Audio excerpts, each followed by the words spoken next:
എന്നോട് ചോദിച്ച കുറേ ചോദ്യങ്ങളാണ്. എവിടെയാണിപ്പോൾ? അതിന് വേറെ അർത്ഥം കൂടെ ഉണ്ട്. നീ ഇപ്പോൾ എവിടെ ആയിരിക്കേണ്ടവനായിരുന്നു? ആദാമിനോട് അവർ വൃക്ഷത്തിൻ്റെ ഇടയിൽ പോയി ഒളിക്കുകയാണ്. എന്തിനാ ഒളിക്കാൻ കാര്യം? അത് വളരെ പ്രധാനപ്പെട്ടൊരു കാര്യമാണ്. അവർ പറയുന്നൊരു വാക്കുണ്ട്. ആ ചോദ്യത്തിനോടാണ് ഒരു ഉത്തരം പറയുക. ഞാൻ ഭയപ്പെട്ടിട്ട് നഗ്നനാന്ന് അറിയുന്നത് കൊണ്ട് ഒളിച്ചു. വേദപുസ്തകത്തിൽ ആദ്യമായിട്ട് ഭയമെന്നൊരു വാക്ക് വരുന്നത് എവിടെയാണ്? ഉൽപ്പത്തി പുസ്തകം 3-ാമത്തെ അധ്യായത്തിലാണ്. ഞാൻ ഭയപ്പെട്ടു, അങ്ങനെയല്ലേ കാണുക? ഞാൻ ഭയപ്പെട്ടു. വെയിലാറിയപ്പം ദൈവം തോട്ടത്തിൽ ഒളിച്ചു. നീ എവിടെയെന്ന് ചോദിച്ചു. വാദം വേർ ആർ യു? അതിൻ്റെ അർത്ഥം നീ എവിടെ ആയിരിക്കേണ്ടവനായിരുന്നു. മദ്യപിച്ചൊക്കെ ഓടെ കിടക്കുന്ന പ്രിയപ്പെട്ടവർ, ഏറെ സന്ധ്യയായിട്ടും വീട്ടിൽ പോകാതെ 10 മണിക്കും 11 മണിക്കും ഒക്കെ വീട്ടിൽ നിൽക്കുന്ന മക്കൾ, റോഡിൽ നിൽക്കുന്ന മക്കൾ, അമ്മ വിളിച്ച് ചോദിക്കുന്നു ചങ്കിടിപ്പോടെ, എവിടെയാ മോനെ? ഇവിടെ. എവിടെ? അതിന് മറ്റർത്ഥം നീ ഇപ്പോൾ എവിടെ ഇരിക്കേണ്ടവനാ? ഇപ്പോൾ സന്ധ്യയ്ക്ക് വീട്ടിൽ വന്നു, എല്ലാവരും കൂടി ഇരുന്ന് പാട്ട് പാടി പ്രാർത്ഥിച്ചു, കഴിച്ചു, ഉറങ്ങേണ്ട സമയമായി. നീ ഇപ്പോൾ എവിടെ ഇരിക്കേണ്ടവനാ?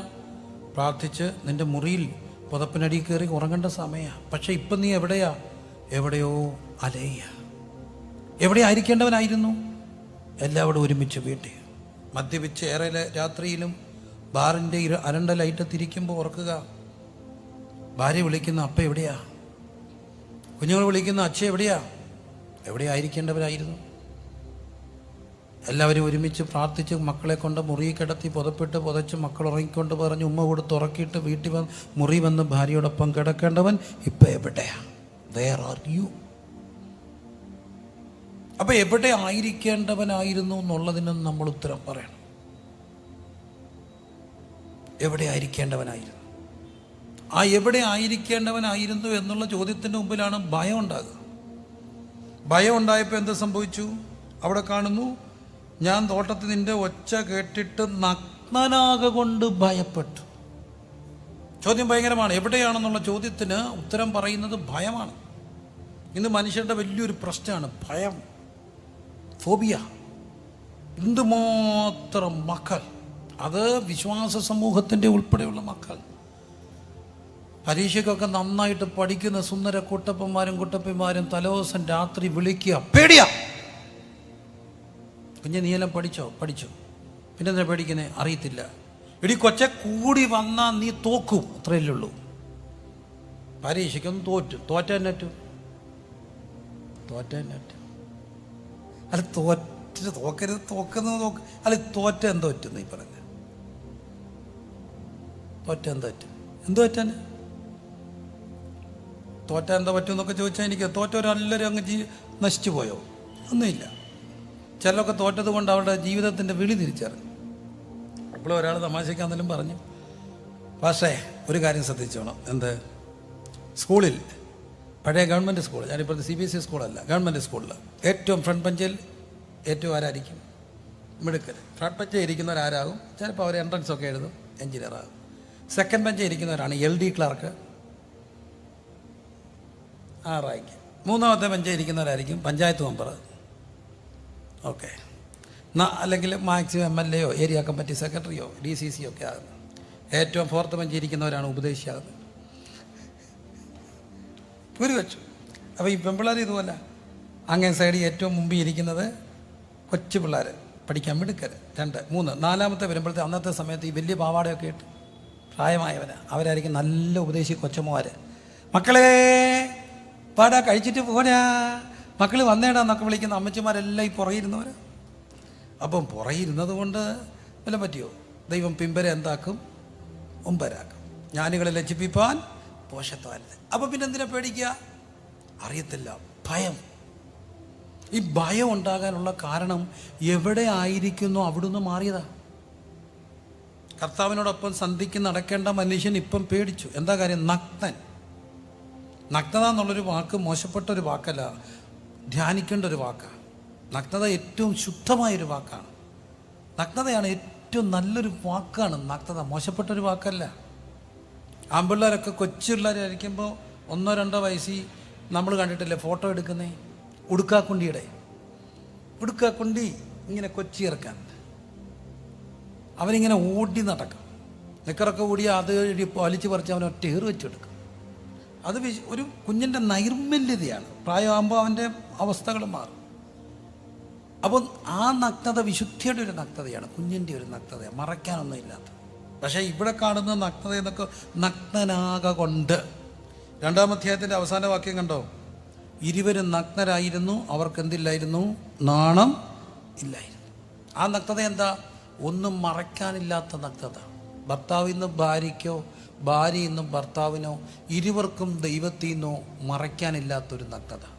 ഇരുവരും നഗ്നരായി. കാലം മുമ്പോട്ട് പോയപ്പോൾ എന്തു പറ്റി? പാപം ചെയ്തു, മറയ്ക്കാനുണ്ടായി, പാത്തു നിന്നു. എവിടെയോ വായിച്ചൊരു കഥ ഒത്തിരി വേദി പറഞ്ഞിട്ടുണ്ട്, ഈ വേദിയിലും പറയട്ടെ. ഇന്ന് പകലും ഒരു വിവാഹവേദി പറഞ്ഞു. എനിക്ക് തോന്നുന്നു അതുകൊണ്ട് ഒത്തിരി പേർക്ക് എന്തൊക്കെയോ ഒരു സന്തോഷം, ഒരു മാറ്റമൊക്കെ ഉണ്ടായിട്ടുണ്ട്. നഗ്നതകൾ വിശുദ്ധമാണ്. അതിനകത്ത് മറയ്ക്കാനൊന്നുമില്ലാത്ത വിശുദ്ധാവസ്ഥ എന്ന് പറഞ്ഞാൽ ഡ്രസ്സിൻ്റെ കാര്യമല്ല ഇവിടെ പറയുക.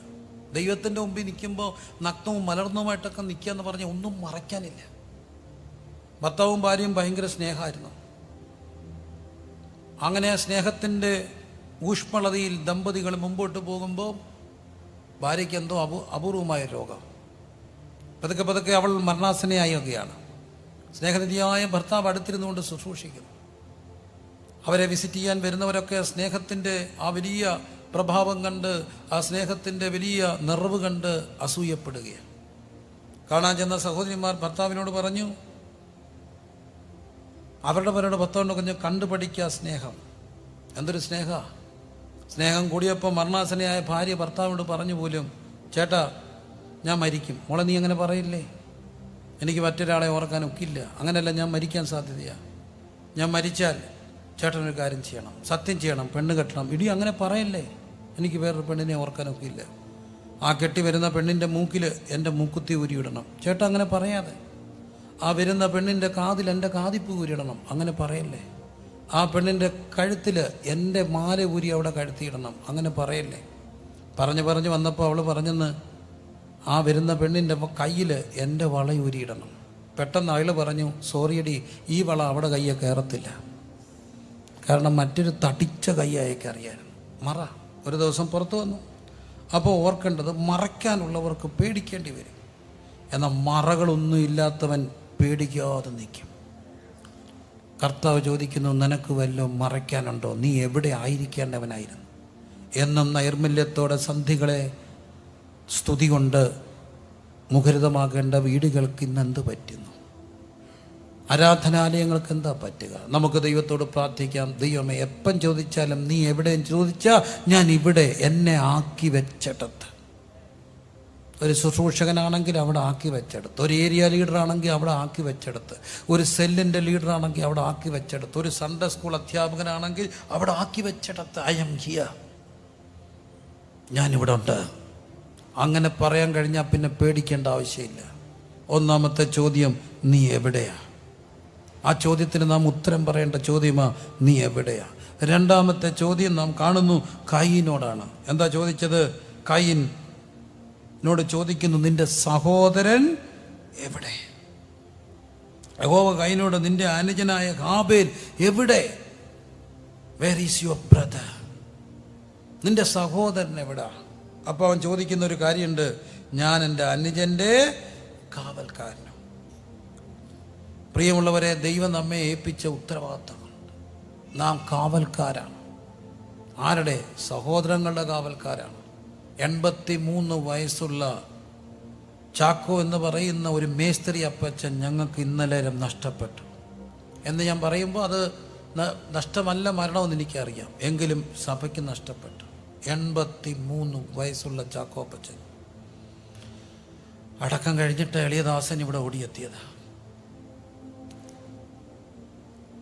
എന്തായിരുന്നു ഞങ്ങളെ സംബന്ധിച്ച് അദ്ദേഹം? ഒരു മേസ്ത്രി, വലിയ പൈസയൊന്നും ഇല്ലാത്ത സാധുവായ ഒരു മനുഷ്യൻ. പക്ഷെ ആ മനുഷ്യൻ എൻ്റെ കാവൽക്കാരനായിരുന്നു. 80 വയസ്സുള്ളപ്പോഴും 21 ദിവസം ചർച്ചിൽ യോഗം നടക്കാത്തപ്പോൾ അവിടെ വന്നിരുന്ന് ഉപവസിച്ചു. ഞാൻ ചോദിച്ചു, എന്തിനാ മോനെ? കുഞ്ഞിന് അപ്പനില്ലല്ലോ, ഇത്രയും കാര്യം ചെയ്യല്ലേ, ഞാൻ നിനക്ക് വേണ്ടി ഉപവസിക്കുക. 80ാമത്തെ വയസ്സിൽ 21 ദിവസം സ്വന്തം കാര്യം അല്ലാതെ സഭയുടെ ദൈവദാസന് വേണ്ടി ഉപവസിച്ച അപ്പച്ചൻ ഇന്നെനിക്ക് പോയി. കാവൽക്കാർ. ദൈവം ചോദിക്കുന്നു, നിന്റെ സഹോദരൻ എവിടെ? ഉത്തരം അവൻ തന്നെ പറഞ്ഞു, ഞാൻ കാവൽക്കാരനാണോ? അർത്ഥം ഉത്തരം അതായിരുന്നു. അവൻ അറിയാമായിരുന്നു, ഞാൻ ചേട്ടൻ, എൻ്റെ അനുജൻ്റെ കാവൽക്കാർ. ഇന്ന് രാത്രിയിലും ദൈവം ചോദിക്കുക, കാക്കാൻ ഏൽപ്പിച്ചവരൊക്കെ സൂക്ഷിക്കുന്നുണ്ടോ? കാവൽ കാക്കാൻ ഏൽപ്പിച്ചവർ എവിടെ? അനിയൻ എവിടാ? അനിയൻ എവിടാ? ലൂക്കോസിന്റെ സുവിശേഷം 15-ാം അധ്യായത്തിൽ നാം കാണുന്നുണ്ട്, ഉപമയിൽ ഒരു ചേട്ടൻ, മൂത്ത പുത്രൻ, അനിയൻ തിരിച്ചു വന്നപ്പോൾ കയർക്കുന്ന ചേട്ടൻ. അനിയൻ തിരിച്ചു വന്നപ്പോൾ സന്തോഷിക്കാൻ കഴിയാതെ പോയ ചേട്ടൻ. ചേട്ടന്മാരെ എല്ലാം കൂടെ വിളിച്ചു നിർത്തി തമ്പുരാൻ ഒരു ചോദ്യം ചോദിക്കും, നിന്റെ അനിയൻ എന്തിയെ? ഒരു സഭയിൽ ആദ്യം വന്നവർ ബാക്കിയുള്ളവർ വരുമ്പോൾ അവർ ജ്യേഷ്ഠന്മാരാ. ഒരു കുഞ്ഞ് മാത്രം അപ്പനും അമ്മയ്ക്കും ഉള്ളപ്പം അവരെല്ലാം ഒറ്റ മക്കളാ. പക്ഷെ കാലം മുമ്പോട്ട് പോകും തോറും മറ്റു മക്കൾ വരുമ്പം മൂത്തവരുടെ സ്ഥാനം മാറും. ആദ്യം അവർ ചേച്ചിയാവും, പിന്നെ അച്ചാച്ചനാവും. എന്നാൽ കുറച്ചുകൂടെ ഗ്യാപ്പിട്ട് അവരൊരു 10-ാം ക്ലാസ്സിലൊക്കെ ആകുമ്പം ഇപ്പം അങ്ങനെ ഗ്യാപ്പിട്ട് പിള്ളേരൊന്നും ഉണ്ടാകുന്നില്ല. അവരൊരു 10, 15, 16 വയസ്സാകുമ്പോൾ അമ്മയ്ക്കൊരു കുഞ്ഞുണ്ടായ ആ ചേട്ടൻ വെറും ചേട്ടനല്ല, ചേച്ചി വെറും ചേച്ചിയല്ല, അമ്മയുടെ സ്ഥാനിയാ. ചേട്ടത്തി മൂത്ത അമ്മ. ഞാൻ കണ്ടിട്ടുണ്ട് എൻ്റെ അപ്പയുടെ മൂത്ത പെങ്ങളുടെ ധൈര്യവും ധാഷ്ട്യമൊക്കെ. പ്രായമായാലും അപ്പയൊക്കെ അടിക്കുമായിരുന്നു. എന്താ കാര്യം, എടുത്തുകൊണ്ട് നടന്നാന്നുള്ള ഹുങ്ക്, അതൊരു ധൈര്യ. എടാ പെറ്റില്ലെന്നുള്ള വളർത്തിയത് ഞാനാ. എന്നെ കേൾക്കുന്ന എല്ലാ ചേട്ടന്മാരും ചോദിച്ചോട്ടെ, അനിയന്മാരൊക്കെ എന്ത് ചെയ്യും? കാവൽ. എവിടെ അനിയൻ? എവിടെ അനിയത്തി? ഇന്ന് എവിടെയാ? കാവലുണ്ടോ? ഞാൻ കാവൽ കാത്തുകൊണ്ട് കൊത്തറങ്ങളിൽ തിന്നുകൊണ്ട് എൻ്റെ ആവലാതെ. അനിയനെ കാക്കേണ്ടവർ ഇന്ന് അനിയൻ്റെ ഘാതകരോ? എവിടെ അനിയൻ? എവിടെ അനിയത്തി? ഉത്തരം പറയണം. നിന്റെ അനുജൻ എവിടെ? നഷ്ടപ്പെട്ടോ? ലോക്ക്ഡൗണിൽ വരാതായോ? Whose responsibility? ആരാണ് റെസ്പോൺസിബിൾ? I am responsible. വേറൊരാളുടെ മുകളിലേക്ക് നമുക്ക് ഉത്തരവാദിത്വം മാറ്റിവെക്കാൻ ഒക്കത്തില്ല. I am responsible. എത്ര പേർ ദൈവത്തോട് പറയും, കാവൽ കാക്കേണ്ടവർ എവിടെ? നിന്റെ അനുജൻ എവിടെ? വീണ്ടും മുമ്പോട്ട് പോവുകയാണ്. എവിടെയാണ്? എവിടെ? എവിടെ? ഉൽപ്പത്തി പുസ്തകം നമ്മളിങ്ങനെ പഠിച്ചുകൊണ്ട് പോകുമ്പോൾ 12-ാം അധ്യായത്തിൽ ദൈവം അബ്രഹാമിനെ വിളിക്കുന്നു. അബ്രഹാമിനെ വിളിച്ചിട്ട് പറഞ്ഞു, ഞാൻ നിന്നെ വർദ്ധിപ്പിക്കും. പക്ഷേ ആ യാത്രയിൽ ക്ഷാമം വന്നു. ക്ഷാമം വന്നപ്പോൾ പിടിച്ചിരിക്കാൻ കഴിയാതെ മിസ്രൈമിലേക്ക് പോയി. വീണ്ടും ദൈവം ഇടപെടുന്നു, മടങ്ങി വരുന്നു. മടങ്ങി വന്ന കൂട്ടത്തിൽ കിട്ടിയതായിരിക്കണം ഒരു ദാസി. ഹാഗാർ പറയുന്ന ഒറ്റ വാക്കിൽ, മിസ്രൈമെ ദാസി. കാലം മുമ്പോട്ട് പോയി. 15-ാം അധ്യായത്തിൽ ഈ അബ്രഹാം അല്ലാതെ കഷ്ടപ്പെട്ട് പേടിച്ചിരിക്കുക. ദൈവമെന്ന് പറഞ്ഞ് ഭയപ്പെടേണ്ട. അവൻ്റെ ഭയം എന്തായിരുന്നു? കർത്താവായ യഹോവേ നീ എനിക്ക് എന്ത് തരും? ചോദ്യം ദൈവത്തോട്. നമ്മൾ കണ്ടു ദൈവം ചോദിച്ച ചോദ്യങ്ങൾ. നീ എവിടെ? 2, നിന്റെ സഹോദരൻ എവിടെ? മനുഷ്യൻ ദൈവത്തോട് ചോദിച്ച ചോദ്യം അബ്രഹാം ചോദിക്കുന്നു, എനിക്കെന്ത് തരും? അതിന് കർത്താവ് യഹോവേ നീ എനിക്ക് എന്ത് തരും? ഞാനിങ്ങനെയൊക്കെ ഇറങ്ങി തിരിച്ചില്ലേ, എനിക്ക് എന്ത് തരും? ഒരു പക്ഷേ വ്യംഗ്യാർത്ഥ്യത്തിലാണെങ്കിലും ഇവിടെ ഇരിക്കുന്നവരും ഓൺലൈനിൽ ഇരിക്കുന്നവരൊക്കെ ചോദിക്കുന്ന ഒരു ചോദ്യമാണ്, കർത്താവെ എന്ത് തരും? എന്താ അവൻ്റെ പ്രശ്നം? അബ്രഹാമിൻ്റെ അവകാശിയില്ല. ദമ്മശക്കനായ എലയാസർ എൻ്റെ അവകാശിയാവും. എനിക്ക് എന്ത് തരും? എനിക്ക് മക്കളില്ല. കർത്താവ് പറഞ്ഞു, ഉത്തരം, അവൻ നിന്റെ അവകാശിയാകിയില്ല. പിന്നെ അവനെ പുറത്തു കൊണ്ടുവന്നു. ഈ എന്ത് തരുമെന്നൊക്കെ ചോദിക്കുന്നത് ഒരു കേർവിനകത്ത്, ഒരു ഗുഹയ്ക്കകത്തിരിക്കുമ്പോഴാണ്. ദൈവം അവനോട് പറഞ്ഞ് പുറത്തു വാ, കം ഔട്ട്, പുറത്തു വാ. എന്നിട്ട് നോക്കിക്കേ, എങ്ങോട്ട്? ആകാശത്തോട്ട് നോക്കിക്കേ. കണ്ടോ നീ നക്ഷത്രങ്ങളെ കണ്ടോ? വാത്സല്യ പ്രിയമുള്ളവരെ, രാത്രിയിലൊക്കെ ഇറങ്ങി വല്ലപ്പോഴെങ്കിലും നമ്മുടെ ഒരു പ്രശ്നം എന്ന് പറഞ്ഞാൽ ലേറ്റായിട്ട് കിടക്കും, നേരം വെളുത്ത് അർദ്ധരാത്രിയിലൊക്കെ എഴുന്നേറ്റ് ടെറസിൻ്റെ മുകളിലൊക്കെ കയറി ചുമ്മാ മേപ്പോട്ടൊന്ന് നോക്കണം. നല്ല നക്ഷത്രങ്ങളെ കാണാം, മനസ്സ് പകുതി ശരിയാവും. ഒരു സുഹൃത്തുണ്ട് പറഞ്ഞു, പകലും നക്ഷത്രമുണ്ട് പാസ്റ്ററേ, പക്ഷെ ഒരു കാര്യം ഓർത്തോണം, നക്ഷത്രങ്ങളെ കാണാൻ കഴിയുന്നത് ഇരുട്ടത്ത് മാത്രമാണ്. എപ്പോഴും ഓർത്തോണം, നമ്മുടെ ജീവിതത്തിൻ്റെ ഇരുട്ടുകളിലാണ്, നമ്മുടെ ജീവിതത്തിൻ്റെ നിസ്സാരഗതിയിലാണ് നമുക്ക് ദൈവം ഒരുക്കിയ നക്ഷത്രങ്ങളെ കാണാൻ കഴിയുക. എങ്ങനെ നോക്കണം? മേളിലോട്ട് നോക്കണം. കണ്ടോ? ആകാശത്തിലെ നക്ഷത്രങ്ങളെ കണ്ടു. അതുപോലെ ഞാൻ നിന്റെ സന്തതിയെ വർദ്ധിപ്പിക്കും. പക്ഷെ വിശ്വസിക്കാൻ കഴിഞ്ഞില്ല, ചെറിയൊരു അപജയം. 16-ാം അധ്യായത്തിൽ കാണുന്നു, അബ്രഹാമിൻ്റെ ഭാര്യയായ സാറായി മക്കളെ പ്രസവിച്ചിരുന്നില്ല. എന്നാൽ അവർക്ക് ഹാഗർ എന്ന് പേരുള്ള ഒരു മിസ്രൈമ്യ ദാസി ഉണ്ടായിരുന്നു. ഹാഗർ എന്ന പേരുള്ള മിസ്രൈമ്യ ദാസി ഉണ്ടായിരുന്നു. അതുകൊണ്ട് ഈ അമ്മ സാറായി വന്നിട്ട് അബ്രഹാമിനോട് പറയുന്നു, എനിക്ക് കുഞ്ഞിനെ വേണം. ഏതൊരു അമ്മയ്ക്കും അമ്മയാകാനുള്ള ഒരു ത്വരയുണ്ട്.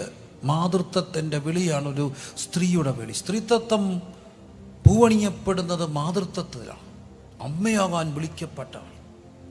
അതിനെന്ത് ചെയ്യണം? എനിക്ക് ഒരു കുഞ്ഞിനെ വേണം. അപ്പം മിസ്രൈമ്യദാസിയ ഹാഗറിനെ തൻ്റെ ഭർത്താവായ അബ്രഹാമിന് ഭാര്യയായി കൊടുത്തു. അവൾ ഹാഗറിൻ്റെ അടുക്കൽ ചെന്നു, അവൾ ഗർഭം ധരിച്ചു. 16-ാം അധ്യായം.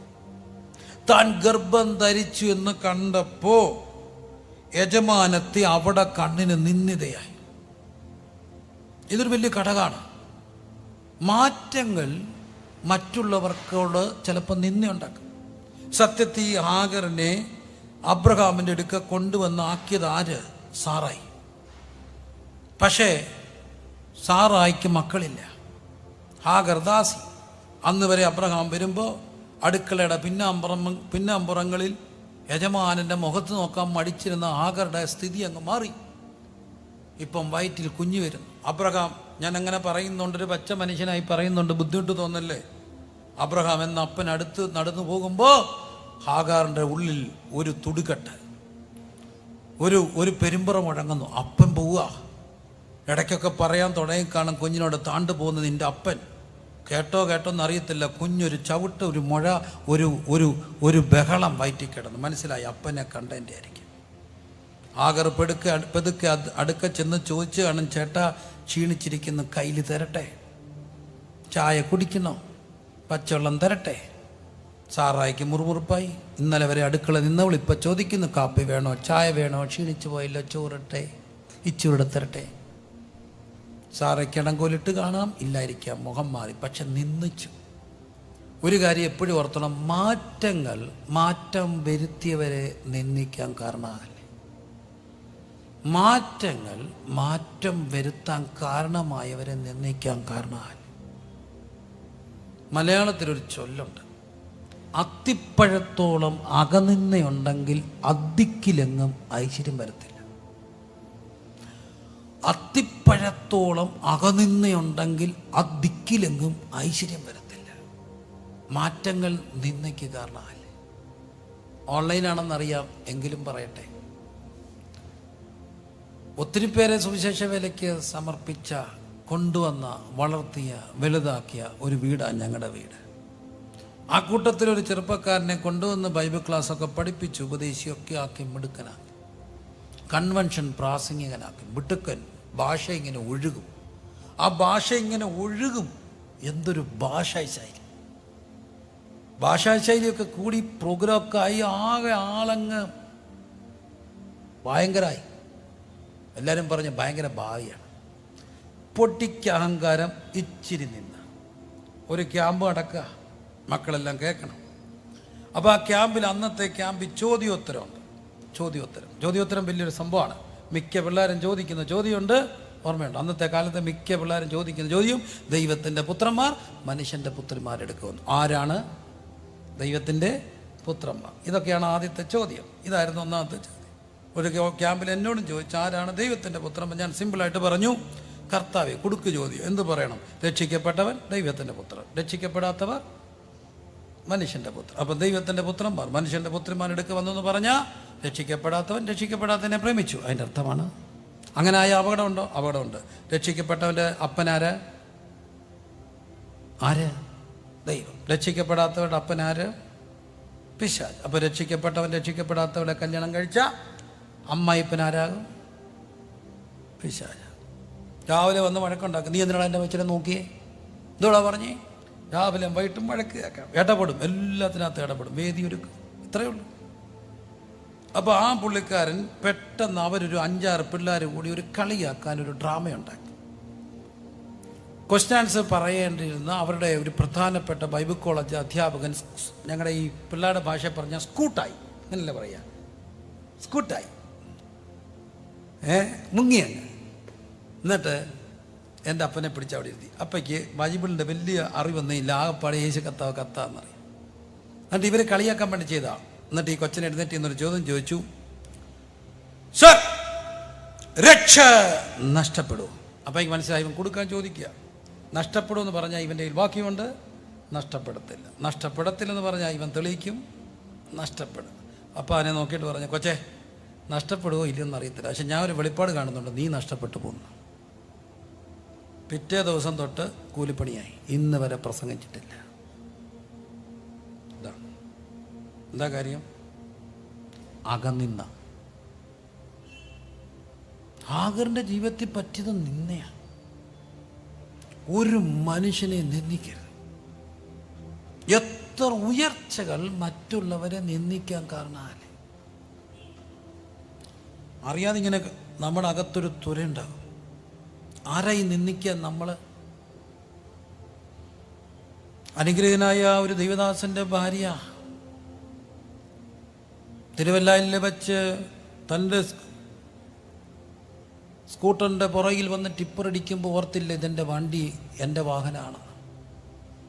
ഞങ്ങളുടെ മറ്റൊരു, ഞാൻ അറിഞ്ഞു പോകാൻ ഒത്തില്ലെങ്കിലും എൻ്റെ സുഹൃത്തിൽ നിന്ന് കേട്ടു, ഇന്ന് ഞാൻ കേട്ടു, ആ കുഞ്ഞ്, വേറൊരു കുഞ്ഞ്, ഒരു ദൈവദാസൻ്റെ കുഞ്ഞ് പെട്ടെന്ന് ബ്ലഡ് ക്യാൻസറാണെന്ന് അറിഞ്ഞു. അധികം ദിവസങ്ങൾക്കകത്ത് മരിച്ചുപോയി. അടക്കത്തിൻ്റെ അന്ന് രാവിലെ അവർക്ക് പോസ്റ്റ് വന്നു, കാനഡയിലെ വിസ.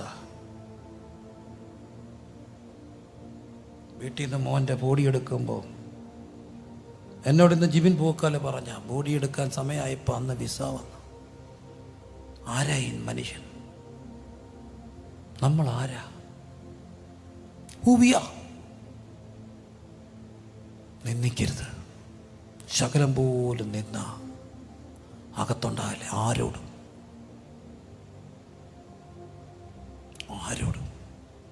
ആകർക്ക് നിന്നുണ്ടായി. യജമാനത്തി അവിടെ കണ്ണിൽ നിന്ദിതയായി. കാരണം അവൾ ഈ നിലയിൽ വരാൻ കാരണം യജമാനത്തിയാ. അതവൾ മറന്നു. വന്ന വഴി മറക്കല്ലേ.